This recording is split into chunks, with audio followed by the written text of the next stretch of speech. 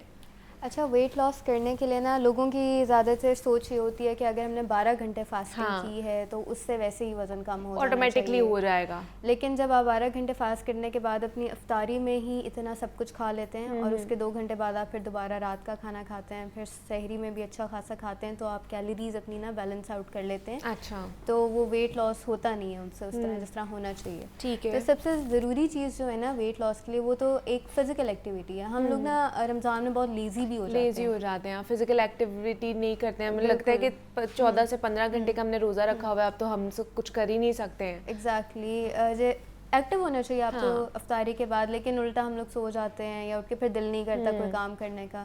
تو ضروری یہ ہے کہ آپ 45 منٹس کا نا ورک آؤٹ ضرور رکھیں. ایون سمپل برسک واک بھی ہے نا وہ آپ ضرور کریں. اس کے علاوہ پورشن سائز میں عام روٹین میں بھی کہتی ہوں، اگر آپ رمضان میں بھی اپنا ویٹ لاس کرنے کی کوشش کریں تو پورشن سائز کا خیال رکھیں. ہفتے میں 2 دن آپ کھا لیں فرائیڈ چیزیں، باقی جو 5 دن ہیں آپ اس میں اچھی ڈائٹ لیں. پورشن سائز اس طرح رکھیں کہ اگر آپ فار ایگزامپل چنا چاٹ کھا رہے ہیں ہاف کپ جتنی لیں. اگر آپ نے کھجور کھانے ہیں 2 کھجور لیں، اس سے زیادہ نہ لیں. 1 گلاس جتنا پانی، چلے سمپل پانی پینے کا آپ کا نہیں دل کر رہا تو آپ لیمنیڈ بنا لیں، اس میں شوگر کانٹینٹ نہ رکھیں یا شوگر کی جگہ کوئی آلٹرنیٹ یوز کر لیں. جس طرح کہ میں نے پہلے بھی بتایا تھا اسٹیویا بھی یوز کر سکتے ہیں. روز نہ کریں، کبھی کبھی کر لیں، کبھی کبھی پانی سمپل پی لیں. اس کے 2 گھنٹے بعد آپ کھانا کھائیں. کھانے میں روٹی کا سائز آپ تھوڑا چھوٹا رکھیں، 6 to 7 انچز یا 8 انچز جتنی روٹی رکھیں. ساتھ ہاف کپ جتنی کوئی بھی سالن وغیرہ کھائیں، اس میں آئل نکال دیں، تری جس کو ہم کہتے ہیں، اس کے ساتھ سیلڈ کھائیں. اٹس لائک کہ آپ ہر 2 گھنٹے بعد کچھ نہ کچھ تھوڑا تھوڑا کھائیں. میل چھوٹا ہونا چاہیے، پورشن اس کا چھوٹا ہونا چاہیے. تو اس میں آپ بہت زیادہ بھوکے بھی نہیں رہتے، آپ کے انرجی لیولز جو ہیں وہ بہت زیادہ کم بھی نہیں ہوتے. آپ ویٹ لاس بھی کر لیتے ہیں جب آپ اس طرح پورشن سائز اور اپنا ایکسرسائز ان دونوں کو ساتھ لے کر چلتے ہیں. ٹھیک ہے. اچھا یہ تو ہو گیا نا کہ چلے ویٹ لوز کرنا ہے تو اس کے لیے ہمیں یہ کرنا چاہیے، لیکن اب جو بہت زیادہ پتلے ہوتے ہیں وہ بیچارے جدوجہد کر رہے ہوتے ہیں کہ ہم نے اپنا ویٹ گین کرنا ہے، لیکن اتنا کھانے کے باوجود بھی وہ موٹے نہیں ہو رہے ہوتے. ان کے لیے کس طرح کی ڈرنکس وہ پی سکتے ہیں کہ ان کا ویٹ گین ہو جائے؟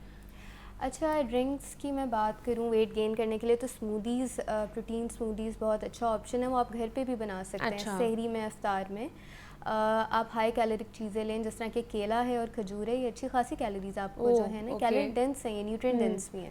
تو آپ 1 گلاس دودھ میں ان دونوں چیزوں کو ایڈ کریں، 1 چمچ پینٹ بٹر کا ایڈ کریں یا تھوڑی سی کریم ایڈ کریں، ان کو اچھی طرح بلینڈ کریں.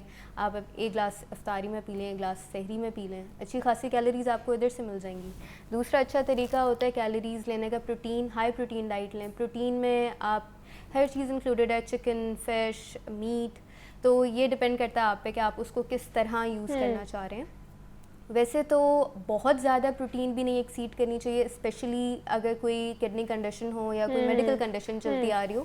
تو اگر آپ کوئی، کیونکہ یوزلی ہوتا ہے ایسے کہ جن کا زیادہ یا کم وزن ہوتا ہے نا ان کو کوئی نہ کوئی میڈیکل کمپلیکیشن بھی ساتھ چل رہی ہوتی ہے. تو اگر آپ سوچ رہے ہیں کہ آپ ویٹ گین کریں اور کوئی کنڈیشن ہے تو یہ بہت ضروری ہے کہ آپ پہلے کنسلٹ کریں اپنے فزیشین سے، ڈائٹیشین سے، پھر آپ کسی ڈائٹ پہ چلیں. سمپل گوگل سے اٹھا کے ڈائٹ نہ فالو کرنے لگ جائیں، وہ ٹھیک نہیں ہوگا آپ کے لیے.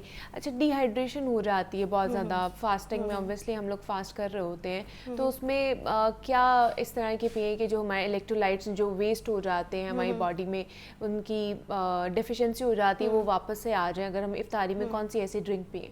اچھا الیکٹرولائٹ بیلنس امبیلنسز تب ہوتے ہیں جب آپ کو ڈی ہائیڈریشن ہو جاتی ہے. اپنے آپ کو پہلے تو آپ نے پریونٹ کرنا ہے ڈی ہائیڈریٹڈ ہونے سے. جو ڈی ہائیڈریشن کے سائنز ہیں نا وہ یہ ہے کہ کنسنٹریٹڈ یورین ہوتا ہے، یا پھر آپ کو یہ جو تھرسٹ ہے نا، یہ جو پیاس لگنا ہے، یہ سائن ہے کہ آپ کو اب پانی چاہیے. اچھا تو آپ کو جیسے ہی پیاس لگے تو لیزی بن کے بیڈ پہ نہ بیٹھے رہیں یا صوفے پہ نہ بیٹھے رہیں یا انتظار نہ کرتے رہیں کہ کوئی آپ کو پانی لا کے دے گا اور آپ کو پی لیں گے. اٹھ کے پانی پئیں، اور اگر پانی پیے پینا مشکل لگ رہا ہے تو اپنے پاس ایک بوٹل رکھیں, ہر وقت تھوڑی تھوڑی دیر بعد ایک سپ پیتے رہیں, پھر وہ ایک زیادہ آسان کام ہو جاتا ہے. اگر آپ 12 آورس فاسٹ کر رہے ہیں, اس میں بالکل پانی نہیں پی رہے, تو افطار سے لے کے سحر تک کا تو ٹائم ہے آپ کے پاس, اس میں اپنے پاس 1-1.5 لیٹر والی 2 لیٹر والی پانی کی بوٹل رکھیں, تھوڑا تھوڑا پانی پیتے رہیں, آپ کو پتہ بھی نہیں لگے گا, سحری تک آپ پی لیں گے وہ سارا پانی.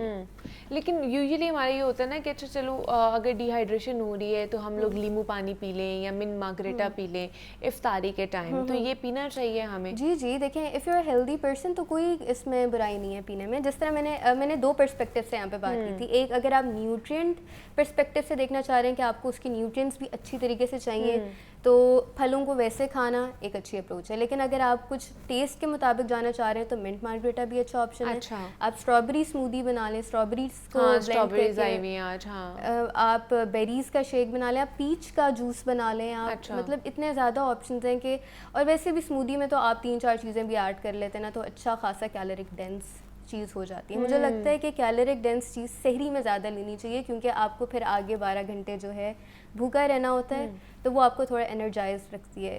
نٹس بھی آپ کو بے شک یوز کریں آپ, جس طرح آلمنڈس ہیں, پسٹیشیوز ہیں, آپ کے ہاتھ میں جتنے نٹس آ جائیں آپ وہ سحری میں آپ ان کا بھی انٹیک کر لیں. اچھا, تو اس طرح کر کے آپ اپنی ڈائٹ جو ہے اور اپنا واٹر انٹیک مینیج کر سکتے ہیں. ایک امپورٹنٹ بات ہے کہ ہم جو چائے کے شوقین ہوتے ہیں نا, جیسے ہی اذان ہوتی ہے اس کے بعد چائے کا مگ وہ سحری تک نہ چلتا رہتا ہے 3-4 کہ چائے کا کپ پینا ہے, کیونکہ انہیں وہ طلب ہو رہی ہوتی ہے. ایگزیکٹلی, چائے میں کیفین بھی ہوتی ہے, ڈائیوریٹک افیکٹ بھی ہوتا ہے کہ آپ کو بار بار یورین آتا ہے چائے پینے کے بعد. تو اگر آپ پانی نہیں پی رہے اور چائے بھی زیادہ سے زیادہ پی رہے ہیں تو پھر چانسز ہیں کہ ہو سکتی ہے آپ کو ڈی ہائیڈریشن. اچھا, تو 2 کپ پی لیں کافی ہے, اس سے زیادہ اس کو ایکسیڈ نہ کریں.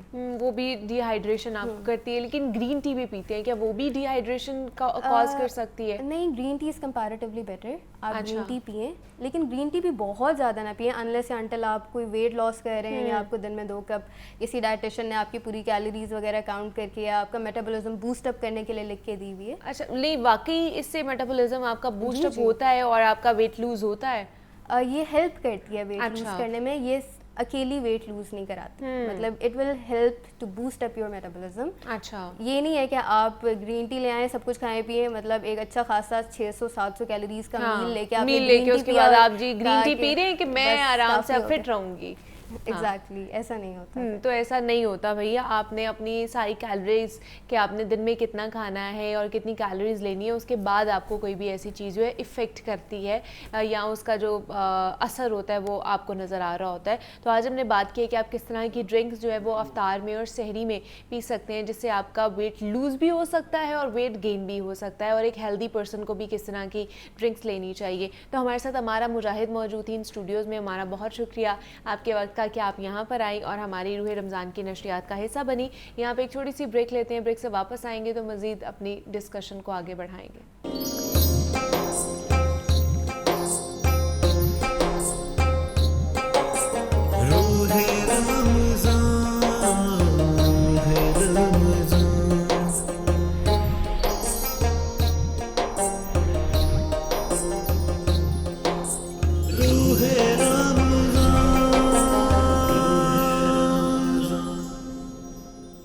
رمضان کی رمضان نشریات میں ایک مرتبہ پھر سے آپ سب کو خوش آمدید کہتے ہیں, اور ماہ رمضان کا رحمتوں اور برکتوں والا مہینہ جاری و ساری ہے, اور اس میں جتنی بھی عبادات کر سکتے ہیں کثرت سے کیا کریں, اور قرآن پاک کی تلاوت اور قرآن پاک کو سمجھ کر پڑھنا بھی میرے خیال سے ہمارے اوپر فرض بھی ہے اور لازم و ملزوم بھی ہے.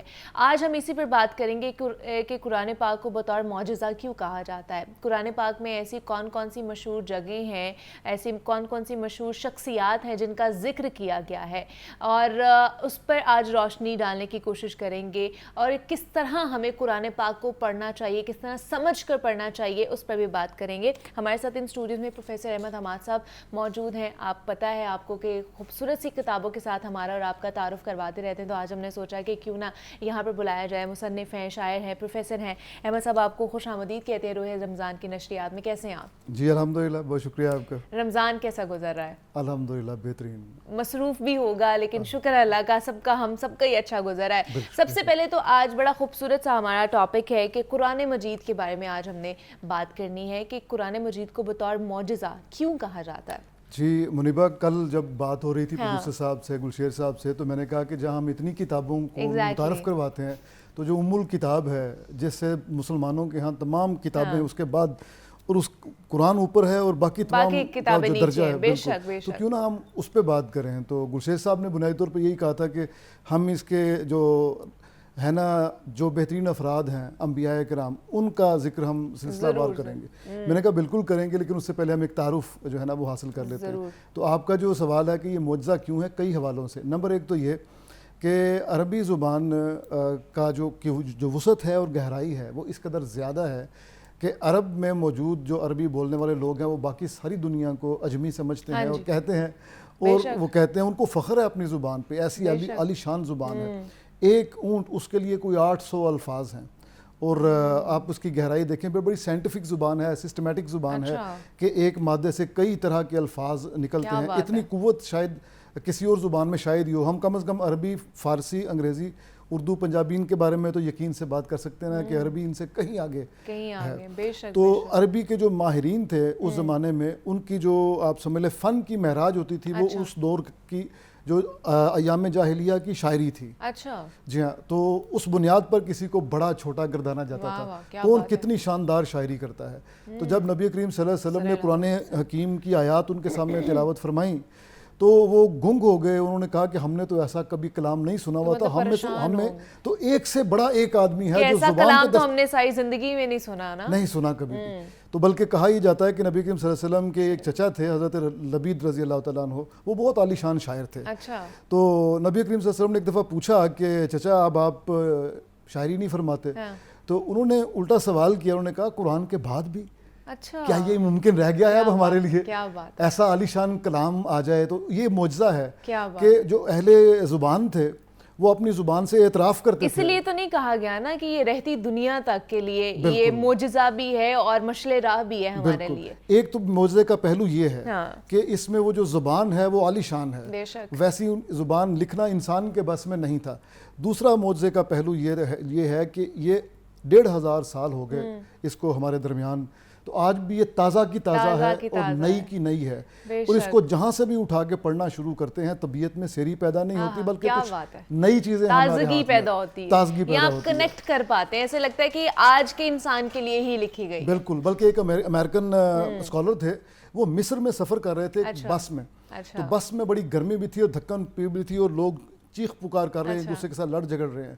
تو یہ امریکن پروفیسر نے یہ بات بتائی. اس نے کہا کہ میرے تجربے میں یہ بات آئی کہ جب وہاں پہ لوگ ایک دوسرے کے ساتھ جھگڑ رہے تھے تو ڈرائیور نے، پرانے زمانے میں نا بسوں میں ٹیپ ریکارڈر ہوتے تھے، تو ڈرائیور نے کیا کیا، ٹیپ ریکارڈر میں قرآن حکیم کی تلاوت آن کر دی. چاہے سورہ یاسین تھی یا سورہ رحمان تھی، کوئی آن کر دی. کہتا ہے کہ میں نے خود اپنی آنکھوں سے دیکھا کہ جیسے جیسے قرآن حکیم کی تلاوت آگے بڑھتی چلی جا رہی تھی ویسے ویسے وہاں پہ جو سامعین تھے یا جو ایک آپس میں بات کر رہے تھے وہ پرجوش نہیں رہے، پرسکون ہوتے گئے، خاموشی طاری ہو گئی.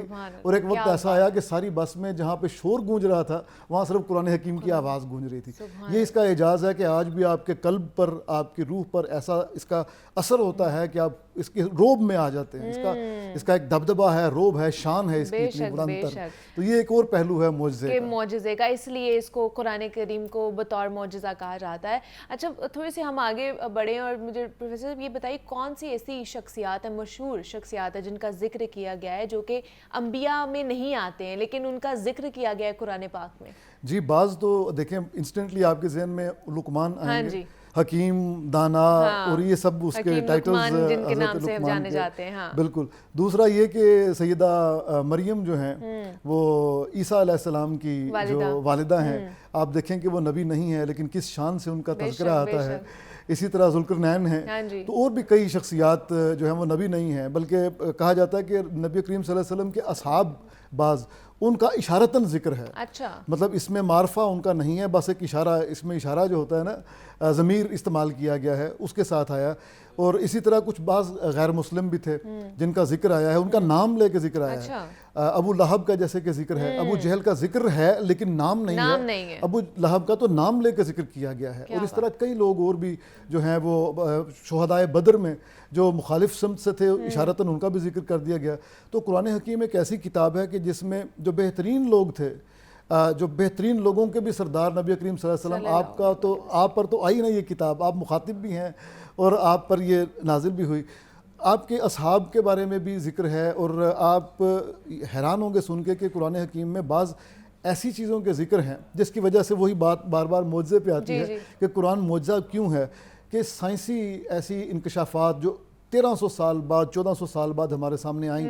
مثلا ڈاکٹر مورس بوکائے ایک جرمن تھے فرانس کے, انہوں نے قرآن حکیم کا مطالعہ کیا اور وہ ساری زندگی انسانی جسم کا ہی نشو و نما اور اس کا مطالعہ کرتے رہتے. وہ کہتے تھے کہ جب انسان کے بننے کے مراحل, ہم سب جب پیدا ہوئے یا بن رہے تھے, تخلیق بالکل تخلیق کے جو مراحل تھے, کہتے ہیں کہ جو قرآن حکیم میں درج تھے تخلیق کے مراحل, جب میں نے اپنی سرجری کی اس سارے ایکسپیریمنٹس کے دوران دیکھا تو وہ 100% وہی تھے جو میرے تجربے میں آئے. تو اس وجہ سے اس نے اسلام قبول کیا ڈاکٹر صاحب نے. تو یہ دیکھیں کہ قرآن حکیم میں بعض ایسی سائنسی جو وہ ہیں جو ہمارے ابھی اس وقت علم میں نہیں ہے اس کا بھی ذکر ہے, جو آ چکی ہیں اس کا بھی ذکر ہے. بلکہ ایک مجھے اگر آپ اجازت دیں چھوٹی سی, کہ ایک جگہ پہ اللہ تعالیٰ نے ستاروں کے ڈوبنے کے مقام کی قسم کھائی ہوئی ہے, اور آگے اگلے ہی آیت میں یہ کہا ہے کہ اگر تمہیں معلوم ہو تو یہ بہت بڑی قسم ہے. اچھا, ستاروں کی قسم بھی ہے, لیل کی بھی ہے, رات کی بھی, صبح کی بھی, ہر ایک کی ہے, لیکن ستاروں کے ڈوبنے کا مقام وہ کون سا ہے؟ تو آج ہم جانتے ہیں کہ بلیک ہولز موجود ہیں, وہاں پہ ستارے غرق ہو جاتے ہیں ہمیشہ کے لیے. اس کی کشش اتنی ہے کہ وہاں سے روشنی بھی باہر نہیں آ سکتی, روشنی جو ہر چیز کے تھرو ہو جاتی ہے, چیر کے نکل جاتی ہے, بالکل کسی قسم کی طاقت, کوئی انرجی اس سے فرار ممکن نہیں ہے بلیک ہول سے. اس کا ذکر مطلب قرآن حکیم میں حیرت انگیز ہے یہ سارے. بے شک ایسے ہی ہے, کیونکہ وقت کی تھوڑی سی قلت ہے, لیکن میں چاہوں گی کہ اس کے اور بھی پہلوؤں پہ ہم لوگ نظر ڈال لیں کہ بہت سی مشہور جگہوں کا بھی نام ہم نے اس میں سنے ہیں. اس کے علاوہ بہت سے پھل ہیں, مشہور پھل جن کا ذکر کیا گیا ہے قرآن مجید میں, ان پہ بھی تھوڑی سی روشنی ڈال دیں. جی ہاں, دیکھیں ایک تو یہ کہ ہم انشاءاللہ پورے رمضان ہمارا پروگرام یہ ہے کہ ہم اس کے جو قصص الانبیاء ہیں اس کو بیان کریں گے, اور ان انبیاء کے ذکر کے دوران میں ان پھلوں کا ذکر بھی آئے گا انشاءاللہ, اور ان جگہوں کا ذکر بھی آئے گا انشاءاللہ. تو جیسے نجد ہے, حجاز ہے, وہ سارے علاقے ہیں, ارض فلسطین ہے, عراق کے علاقے ہیں, وہ سارا وہ جو طور سینہ ہے اور بلد الامین جو مکہ شریف ہے, تو اس طرح ان تمام جگہوں کا ذکر آئے گا. اسی طرح ان کھجوروں کا ذکر آئے گا جن کا ذکر قرآن حکیم میں ہے, اور بہت سارے انگور ہیں, اور زیتون ہے, شہد ہے, بالکل, اور شہد تو ایک ایسی ہے, بالکل. تو ان تمام کا ذکر انشاءاللہ ہمارے آگے جیسے جیسے ہم آگے بڑھیں گے. ہم نے وہ ایک ایپیسوڈ ہم لوگوں نے تیار کیا ہوا ہے سر کے ساتھ, پروفیسر احمد عماد صاحب کے ساتھ, کہ قصص الانبیاء جس طرح ہم نے لاسٹ ایئر کیا تھا, اس دفعہ پروفیسر صاحب ہمیں اس حوالے سے گائیڈ کریں گے, مختلف انبیاء کے حوالے سے, ان کی زندگی کے حوالے سے ہمیں بتائیں گے اس سیریز میں. تو لیکن اخلاقی موضوعات کے حوالے سے بھی تھوڑا سا بتا دیں, اس میں مضامین موضوعات کس طرح کے ہیں قرآن کریم میں. قرآن حکیم نے سب سے زیادہ جس بات پہ زور دیا وہ ہے سچ بولنا. ٹھیک ہے, صداقت جو ہے وہ تمام اخلاق کی مدر ہے, بنیاد ہے. آپ اپنے آپ کے ساتھ سچ بولیں, آپ معاشرے کے ساتھ سچ بولیں, اور اپنے رب کے ساتھ تو آپ جھوٹ بول ہی نہیں سکتے, اپنے آپ کے ساتھ ہی مکر کر رہے ہوں گے. تو یہ بنیاد ہے اخلاقیات کی. تو قرآن حکیم میں اخلاقی جو اسباق ہیں اس میں سب سے پہلے یہی ہے کہ آپ کو سچ بولنا ہے. دوسرا یہ ہے کہ ایک بات سمجھ لیں اچھے طریقے سے کہ اس کائنات کا ایک خالق ہے, وہ آپ کا بھی خالق ہے, اور آپ اس کے سامنے بے یار و مددگار ہیں, اور آپ جب بھی آپ پہ مصیبت پڑتی ہے آپ نے اسی کو پکارنا ہے. تو خدا کے علاوہ کسی کو نہیں پکارنا چاہیے, خدا کو اللہ تعالیٰ کو پکارنا چاہیے. اور اس کو جب آپ یہ سمجھ لیتے ہیں کہ وہ حل المشکلات ہے, ہر چیز کا اس کے پاس حل ہے, تو آپ کی زندگی راہ راست پہ آنا شروع ہو جاتی ہے. تمام اخلاق یہاں سے پھوٹتا ہے. مطلب آپ اپنے لیے بھی وہی پسند کریں جو آپ اپنے بھائی کے لیے, یا اپنے بھائی کے لیے وہ پسند کریں جو اپنے لیے. تو اس کی بنیاد بھی قرآن حکیم پہ ہی ہے. تو میرا خیال ہے کہ یہ جو اخلاقی اسباق ہیں قرآن حکیم کے, یہ بڑے ہی لازوال ہیں. میں ایک بات اس میں نا منیبہ کافی دیر سے میں یہ سوچ رہا تھا کہ کروں, کہ قرآن حکیم کو کتاب کہا جاتا ہے. مجھے ڈاکٹر اسرار صاحب اور ان کے علاوہ کئی علماء اکرام ایسے بھی ملے جنہوں نے بڑی لطیف انداز میں اس طرف اشارہ کیا کہ کتاب جو معروف معنوں میں ہمارے پاس آتی ہے اس میں یہ ایک ترتیب ہوتی ہے کہ اس کا آغاز ہے, پھر اس کا کلائمیکس ہے, پھر اس کا انجام ہے. اگر آپ کسی ایک چیپٹر کو رینڈملی درمیان سے پڑھنا شروع کریں تو آپ کو سمجھ میں نہیں آئے گی, کیونکہ شروع میں کچھ اور بیان ہوا ہے, آپ ایک سیکوینشل انداز میں. قرآن حکیم کا اعجاز یہ ہے کہ آپ جہاں سے چاہیں اس کو کھولیں, آپ کو زندگی کے بہترین اسباق ملیں گے, نصیحتیں ملیں گی, اخلاق کے جو بلند معیارات ہیں ان کا ذکر ملے گا. یہ اس کی ایک عجیب و غریب شان ہے, اور ایک اس کا جو آخری بات یہ ہے کہ لوگوں نے پوچھا کہ قرآن حکیم کا اسلوب کیا ہے، تو بہت سارے لوگوں نے بہت سارے اپنی آراء پیش کی، لیکن جو مجھے ذاتی طور پہ پسند آئی رائے وہ یہ ہے کہ قرآن حکیم کا اسلوب خطیبانہ ہے۔ اللہ تعالیٰ نے مخاطب کیا رسول اللہ صلی اللہ علیہ وسلم کو، اور ان کے ذریعے ہمیں خطاب کیا، اور خطابت کی جو خوبی ہوتی ہے وہ یہ کہ آپ بڑی جاندار بات شروع میں کرتے ہیں اور آخر پہ بھی بڑی جاندار بات کرتے ہیں، اور درمیان میں آپ ان سب دونوں باتوں کو جو پھیلاؤ ہے وہ لے کے آتے ہیں۔ بے شک ایسی بڑی خوبصورت باتیں ہو رہی تھی، لیکن وقت کی تھوڑی سی قلت ہے، تو پروفیسر احمد حماد صاحب بہت شکریہ آپ کے وقت کا کہ آپ یہاں پر آئے، بڑی خوبصورت سی ہماری ڈسکشن رہی، اور ہم اللہ پاک سے یہی دعا کرتے ہیں کہ اللہ پاک ہم سب کو توفیق عطا فرمائے کہ ہم قرآن مجید کو سمجھ کر پڑھیں، اس کی تلاوت کریں۔ یہاں پر ایک چھوٹی سی بریک لیتے ہیں اور ملتے ہیں اس بریک کے بعد۔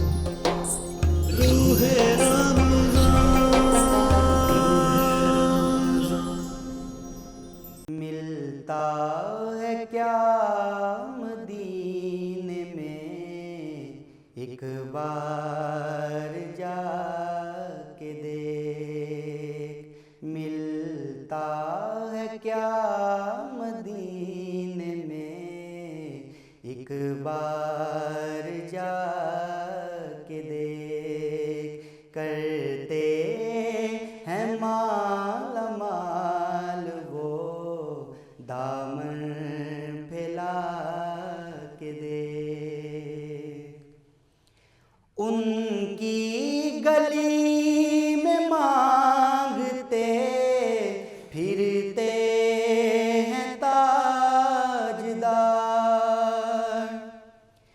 ان کی گلی میں مانگتے پھرتے ہیں تاجدار،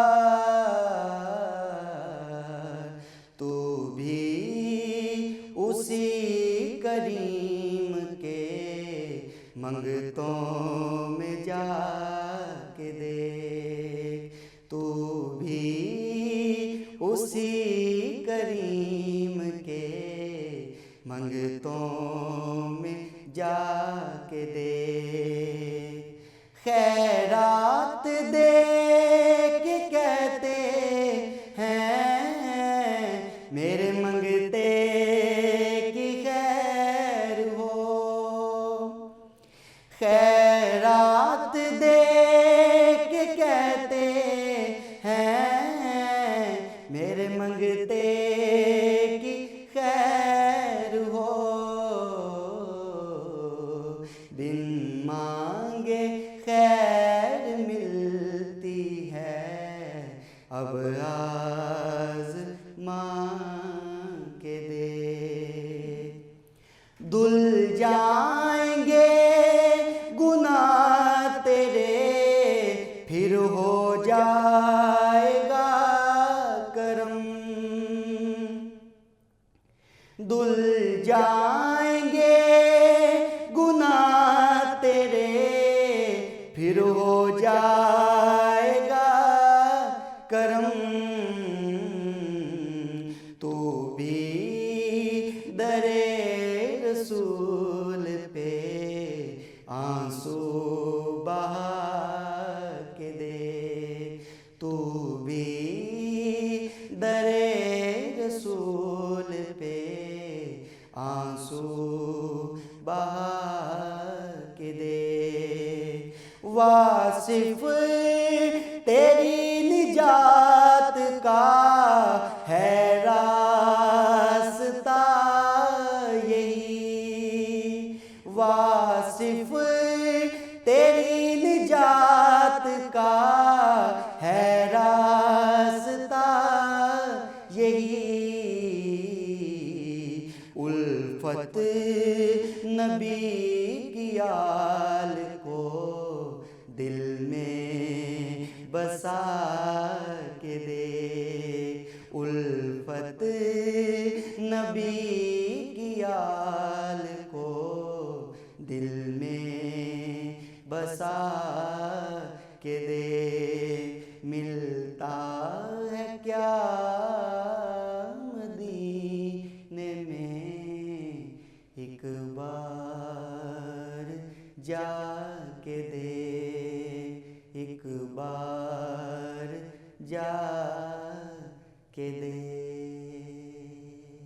روح رمضان کی نشریات میں ایک مرتبہ پھر سے آپ لوگوں کو خوش آمدید کہتے ہیں، اور بہت ہی خوبصورت سی نعت رسول مقبول آپ لوگوں نے ملاحظہ فرمائی ہے، اور امید کرتی ہوں کہ آپ کی افطاری کا وقت جو ہے وہ اچھا گزرا ہوگا۔ اور آج کے اس سیگمنٹ میں ہم تلاوت قرآن پاک اور رمضان میں نزول قرآن کی اہمیت پر بات کریں گے، چونکہ ماہ رمضان کے روزے رکھنا ہر مسلمان مرد اور عورت پر فرض ہے، جس کی ادائیگی کے ذریعے ہم میں خواہشات کو قابو میں رکھنے کی خصوصیت پیدا ہوتی ہے، اور یہی تقوی کی بنیاد بھی ہے، جیسا کہ اللہ تعالیٰ نے قرآن کریم میں ارشاد بھی فرمایا ہے کہ اے ایمان والو، تم پر روزے فرض کیے گئے ہیں جس طرح تم سے پہلے لوگوں پر فرض کیے گئے تھے تاکہ تم متقی بن جاؤ۔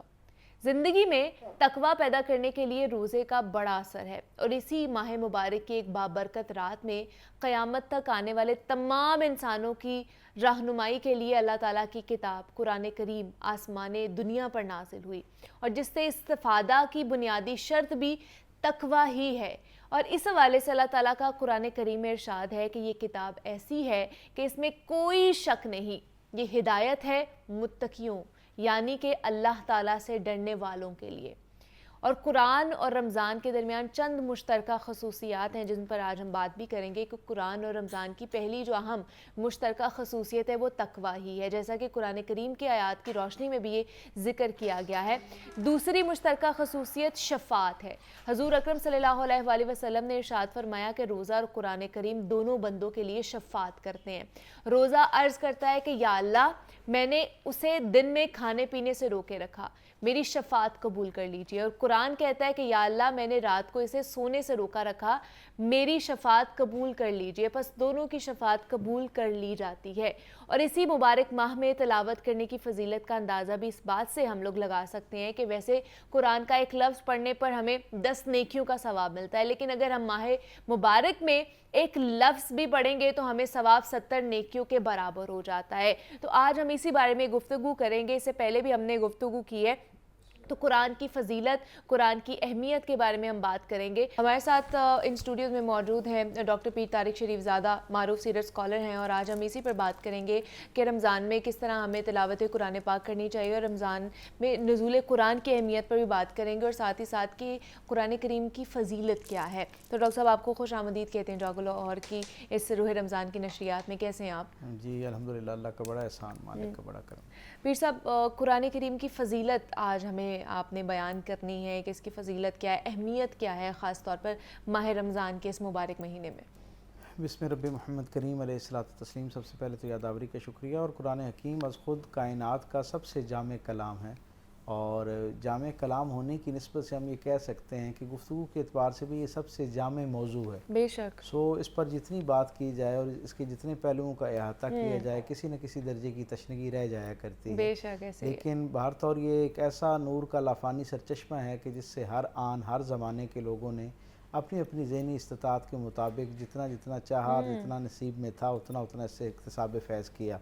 اور یہ جس طرح اپنے نزول کے زمانے میں لوگوں کے لیے ہدایت کا ذریعہ اور وسیلہ تھا، ان کے لیے روشنی کا ایک سامان تھا، بالکل اسی طرح اس کے بعد آنے والے سارے زمانوں کے سارے انسانوں کے لیے ایسی ہدایت اور رہنمائی ہے۔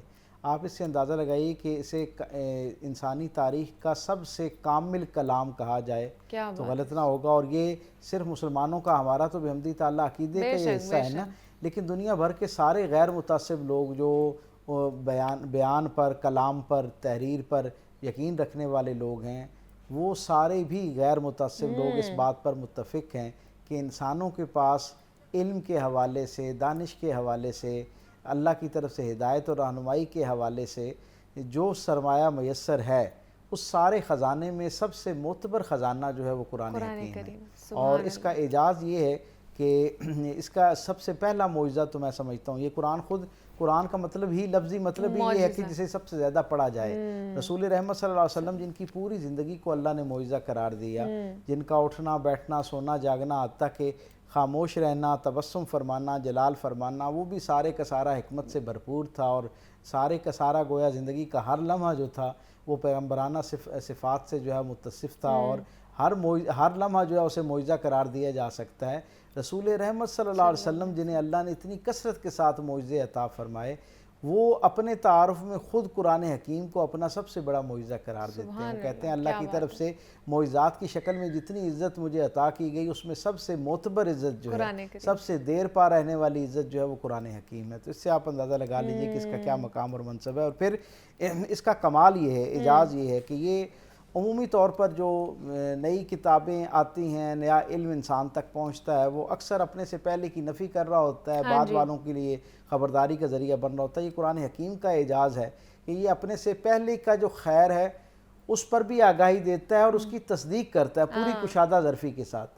یعنی اپنے سے پہلے زمانوں میں بھی جو انسانوں کے پاس خیر موجود تھا، الہام کی شکل میں یا انسانی اپنی دانش کی شکل میں، جو کوئی اچھی باتیں انسانوں کے پاس موجود تھیں، تہذیب کی شکل میں، نظریات کی شکل میں، عقائد کی شکل میں، علم کی شکل میں، ان سب کی بھی تائید کرتا ہوا نظر آتا ہے، اس کی حوصلہ افزائی کرتا ہوا نظر آتا ہے، اسے قبول کرتا ہوا نظر آتا ہے۔ سو یہ قرآن حکیم کا اعجاز ہے، اس کا اپنا معجزہ ہے کہ جیسے یہ پوری وفور قلبی کے ساتھ اور اعلیٰ ظرفی کے ساتھ سابقہ انسانی تاریخ میں موجود خیر کو قبول کرتا ہے، اس کی تائید کرتا ہے، اس کی حوصلہ افزائی کرتا ہے، بالکل ایسے ہی اپنے عہد جس وقت یہ نزول اس کا ہو رہا تھا اس زمانے میں بھی رہنمائی دیتا ہے، اور بعد کے زمانوں کے لیے بھی وہ رہنمائی سے انسان کو محروم نہیں چھوڑتا، اس کے حوالے سے بھی الگ الگ رہنمائی جو ہے وہ عطا کرتا ہے۔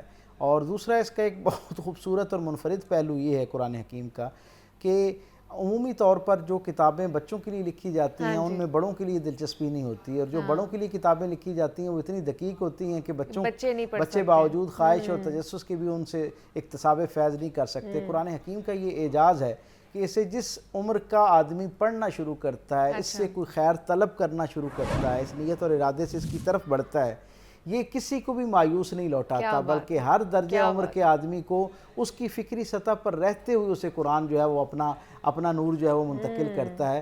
میں ذاتی حیثیت میں اپنا ایک تجربہ آپ سے شیئر کروں کہ جس وقت میری عمر 5 برس تھی اور میں نے پہلی مرتبہ قرآن کو ترجمے سے پڑھنا شروع کیا، تو کچھ وقت کے بعد مجھ سے میری والدہ نے پوچھا کہ آپ نے قرآن پاک کا ترجمہ پڑھا، اس پورے میں آپ نے کوئی سوال نہیں کیا؟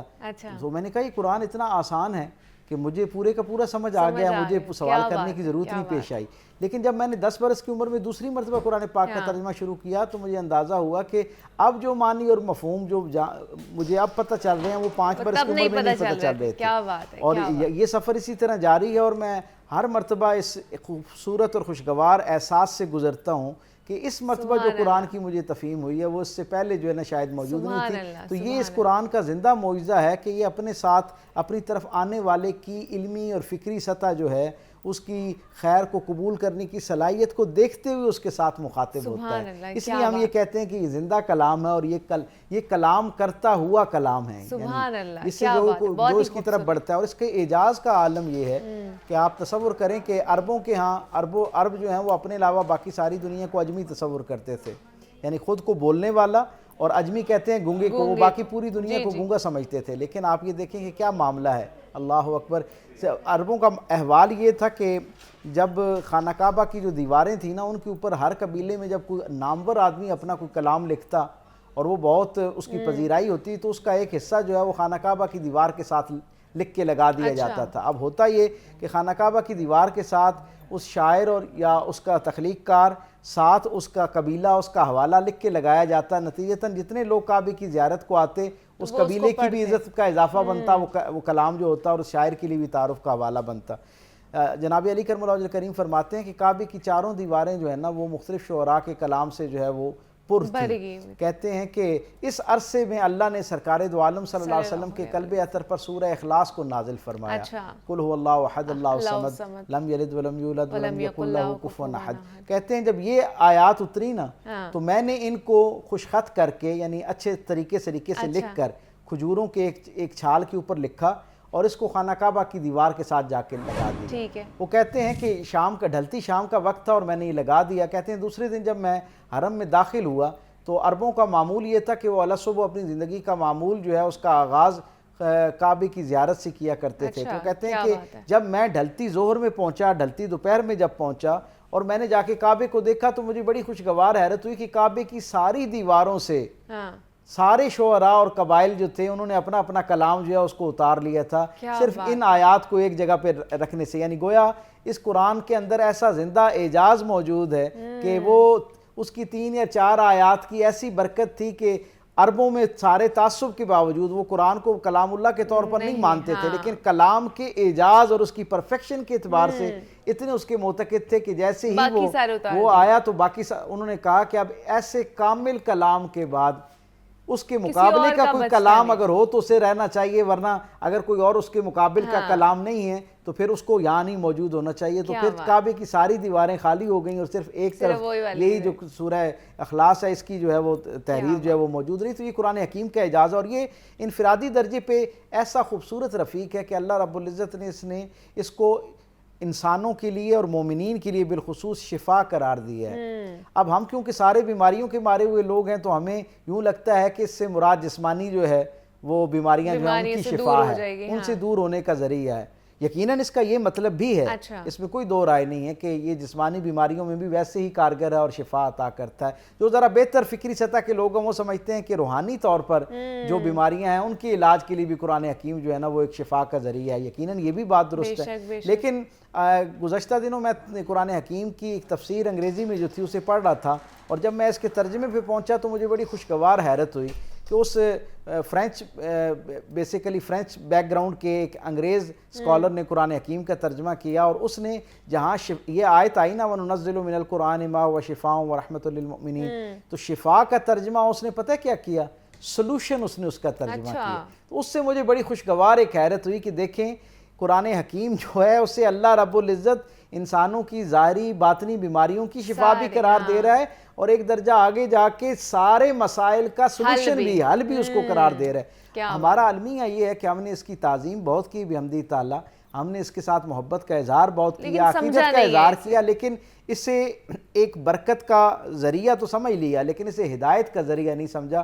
قرآن کا جو اول و آخر حق ہے، تعظیم بھی اس کا حق ہے، اس کے ساتھ اظہار عقیدت بھی اس کا حق ہے، لیکن اس کا سب سے اعلیٰ عرفہ بندہ مومن پر جو بنیادی اساسی حق ہے وہ یہ ہے کہ اس سے ہدایت کشید کی جائے، اس کو سمجھا جائے اور اس کو اپنی زندگی میں داخل کیا جائے. لیکن ہدایت تو تبھی لی جائے گی نا پیر صاحب جب ہم اس کو سمجھ کے پڑھیں گے یا اس کو ہم ترجمے کے ساتھ پڑھیں گے. ہم تو پڑھتے نہیں. یوزلی ہمارا ماہ رمضان میں بھی یہی معمول ہوتا ہے کہ ہم صرف قرآن پاک پڑھ لیں یا اس کی تلاوت کر لیں ترجمے کے ساتھ.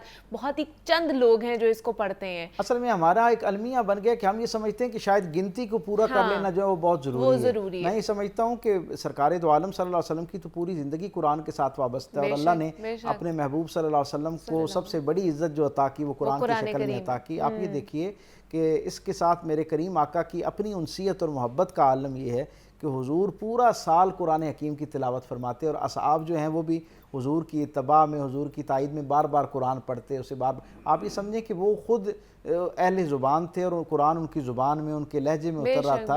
ان لوگوں کے لیے تو ایک دفعہ پڑھنا بھی برکت کا ذریعہ تھا، اور پھر وہ خود اس کی تشریحات براہ راست رسول رحمت صلی اللہ علیہ وسلم سے حاصل کر رہے تھے. لیکن قرآن حکیم سے اس عظیم الشان اللہ کے ہدایت کے سرمایے سے استفادہ کرنے کا ذوق ایسا تھا اصحاب رسول میں کہ حضور کی مجلس میں بھی قرآن پڑھتے تھے، اور پھر جب اپنی نجی محفل میں بیٹھتے تھے تب بھی ایک دوسرے کو قرآن سنتے اور سناتے تھے. آپ تصور کیجئے نا، اور پورا سال حضور قرآن جو ہے وہ پڑھتے تھے، اور یہ ذکر اذکار کی اور قرآن کو پڑھنے کی جو ایک ترکیب ہے وہ قائم رہتی. لیکن جیسے ہی رمضان المبارک کا مہینہ آتا تو سرکار دو عالم کا تو قرآن کے ساتھ وابستگی کا یہ عالم ہوتا کہ روزانہ کی بنیاد پر جبرائیل امین آتے اور اللہ رب العزت کے محبوب صلی اللہ علیہ وسلم کے ساتھ بیٹھ کر قرآن حکیم کا دور فرماتے.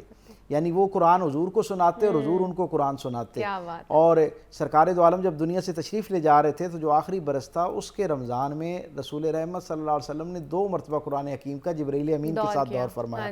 اور اصحاب رسول کا پھر یہ معمول تھا کہ حضور کی نسبت اور تعلق سے وہ حضور کے جانے کے بعد بھی اصحاب کا، حالانکہ وہ پوری دنیا میں پھیل گئے، 1.25 لاکھ اصحاب جو تھے وہ پوری دنیا کے اندر پھیلے، لیکن ہر صحابی کے احوال میں ہمیں یہ نظر آتا ہے کہ وہ قرآن پاک کو، اس کی تلاوت، اس کے مفاہیم پر غور و فکر، اس کا ابلاغ، اور پھر اس کو اپنی اس میں موجود جو لافانی ہدایت کا خزانہ ہے اسے اپنی زندگی میں شامل کرنے کی کوشش، یہ ہر صحابی کی زندگی کا احوال ہے. آپ کسی بھی صحابی کی زندگی کا سیرت کو پڑھنا شروع کریں گے تو آپ کو پتہ چلے گا کہ باقی سارے خسائل کے ساتھ ساتھ وہ جنگ میں تھے، امن میں تھے، وہ اپنی اولادوں کے ساتھ تھے، اہل خاندان کے ساتھ تھے، یا سفر میں تھے، حضر میں تھے، جس بھی حالت میں، حتیٰ بیماری یا صحت کسی بھی حالت میں تھے، قبر میں اترنے تک قرآن حکیم ان کے ساتھ رہا. اور وہ اس کا شاید سبب یہ تھا کہ انہوں نے اللہ کے رسول صلی اللہ علیہ وسلم کی وحی میں دھلی زبان سے یہ بشارت سن رکھی تھی کہ یہ قرآن جو ہے یہ اسے اپنا رفیق اور مونس بناؤ، اسے اپنا دوست بناؤ، اس لیے کہ یہ وہ دوست ہے. باقی سارے تعلق اور رشتے اور دوستیاں جو ہیں وہ قبر کے دہانے سے واپس پلٹ جایا کرتی ہیں. بڑے سے بڑا آدمی جس کا دنیا میں بہت بڑا حلقہ احباب ہوتا ہے، لاکھوں فینز ہوتے ہیں، کروڑوں اس کے مداح ہوتے ہیں، جب وہ دنیا سے جا رہا ہوتا ہے تو آخری درجے کی محبت بھی قبر کے دہانے تک رہ جاتی ہے، اور لوگوں کی وہ رشتے اور تعلق جو ہیں وہ واپس آ جاتے ہیں. قرآن ایسا عظیم الشان رفیق ہے. اللہ کے رسول صلی اللہ علیہ وسلم فرماتے ہیں بندہ جب قبر میں اترتا ہے تو قبر کی وحشت اس کے دل پر اپنا لرزہ طاری کرتی ہے. اس گھبراہٹ کے عالم میں ایک طرف سے نور برآمد ہوتا ہے جو اس کو راحت اور فرحت عطا کرنا شروع کرتا ہے. تو وہ اسے کہتا ہے کہ تم کون رفیق ہو، تم میرے کون سے مہربان دوست ہو، جو اس وقت جہاں مجھے سارے میرے حلقہ احباب، میرے دوست احباب، جاننے والے، حتیٰ کہ میرے خونی رشتے، میرے ماں باپ تک مجھے چھوڑ گئے، میں اکیلا اور تنہا رہ گیا، یہاں تم کون سے میرے رفیق ہو جو میرے ساتھ میری اس وحشت کو کم کرنے کے لیے موجود ہو. تو وہ نور جو ہے وہ اسے مخاطب کر کے کہتا ہے کہ میں تمہارا پڑھا ہوا وہ قرآن ہوں جو زندگی میں تمہاری زندگی کا حصہ رہا. میں یہ سمجھتا ہوں کہ رمضان المبارک ایک بہترین موقع ہے ہمیں اس کے اندر اپنی زندگیوں میں باقی معمولات کے ساتھ ساتھ قرآن کو پڑھنا اور ایک درجہ آگے جا کے قرآن کو سمجھنا جو ہے اس کا اہتمام کرنا چاہیے. توفیق عطا فرمائے. بے شک. ڈاکٹر پیر طارق شریف زادہ صاحب ہمارے ساتھ موجود ہے. ڈاکٹر صاحب بہت شکریہ آپ کے وقت کا کہ آپ یہاں پر تشریف لے کر آئے. اور اسی نوٹ پہ مجھے اجازت دیجیے، لیکن جاتے جاتے ایک نعت رسول مقبول ہے وہ بھی سنتے جائیے. اللہ حافظ. ان کا منگتا ہوں جو منگتا نہیں ہونے دیتے، یہ حوالے ہمیں رسوا نہیں ہونے دیتے. میرے ہر عیب کی کرتے ہیں وہ پردہ پوشی، میرے ہر عیب کی کرتے ہیں وہ پردہ پوشی. میرے